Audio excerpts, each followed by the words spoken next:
Hello everyone, this is dd_richard1, and today I'm going to be showcasing to you guys a little project that I've been working on.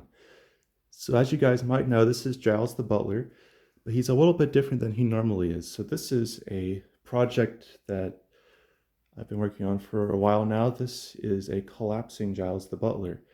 So several months ago, I got an Edwardian Butler off of Marketplace. It was a very good price, but it was a duplicate. I know I have that goal to get every single gen of Butler at one point, and then just sell several of them afterwards just to get that achievement. Um, but this was not one of them that I needed, but I ended up having him. He was in great cosmetic condition. He was always kept inside. But I had a little inkling in me where I wanted to do something with it, transformative. And so here before us, we have a collapsing Giles the Butler. Now, there were a couple characters from 2008 that actually initially started in prototype form as a collapsible and then in production were made pole-based.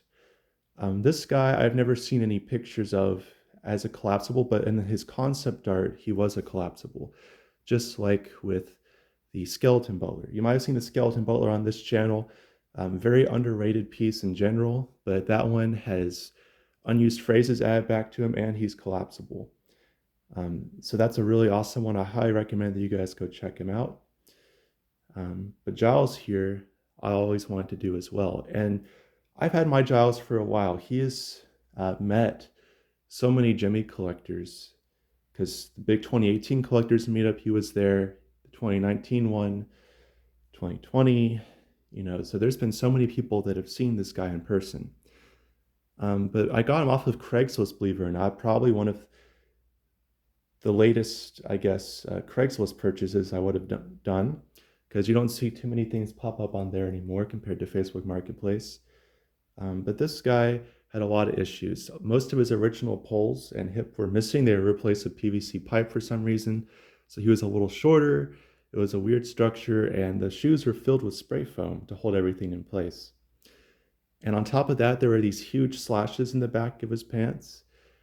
And it was just kind of rough. Um, the original torso here, this piece is cracked and severely yellowed. So that was indeed an issue. And like with pretty much every single Giles, the boots are made of a cheaper synthetic leather, so you can just see how shredded they are. It was like that in 2017, and it's only gotten worse. So I decided I have a really nice condition 2006 Edwardian Butler. Why not give this guy some justice? I know somebody on YouTube, Decoration Dude, has already done one of these, and he did a pretty good job. There were just things that I wanted to do a little differently. One thing was the way he had the outfit secured up here. It just kind of looked off to me, and then the head turn was getting stuck. And so I've done some differences here. I still have to figure out the candelabra. I've been trying to get the piece to rig up on there, and I still have to find a way to power it because I've run out of cords that are already coming up in the body. So there's a chance that he might have hot wired the eyes and the mouth together, which does work. It just gives each less power. I don't know exactly how he did it, but I have to figure that out still. And then the board was originally in the head on this guy, but it's now in the base. And his eyes actually no longer light up, but I kind of like that. Let me know what you guys think. But before I run out of memory here, I want to do a demo of him just to show where I'm at. It's not a finished product by any means, but here we go. Welcome. Lovely evening for a fright, isn't it?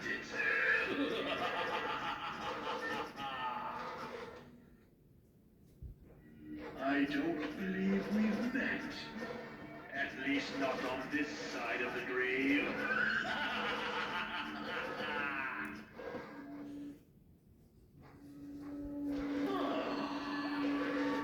Guests, please leave your body at the door and do come in.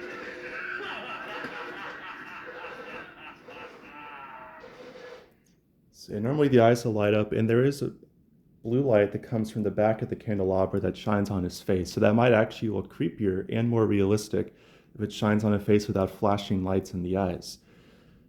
This is the original Giles head. I've considered putting a Dr. Shivers head on there as he would have been prototyped with one. Just that would be a lot more work, and the skin tone on Shivers is a little bit more pink and bright than him, so the head and hands wouldn't entirely match without me entirely repainting the hands. So for now, this is him. I'm really happy with him. The sound quality is a lot better. The structure is obviously superior. And I just feel like this character, if he came out even a year earlier, he would have been built this way. So it's kind of like giving him justice. It's really cool to see how he's turned out. And I'm excited for when he's eventually finished. But I just wanted to give you guys a preview of where he's at. And shout out to Decoration Dude for him doing it. He actually has everything wired up entirely. I don't have the candelabra. I don't even have it attached yet, let alone wired. But I just thought this was really awesome. And given the cosmetic issues with the clothes, the tears, the disintegrating, and the shoulder frame, it's like I might as well just do this, and I couldn't be happier. Let me know what you guys think in the comments below. Should I go with the Shivers head or not? Because the cheap eyes and eye goop and everything. But yeah, let me know what you guys think, and I'll see you next time.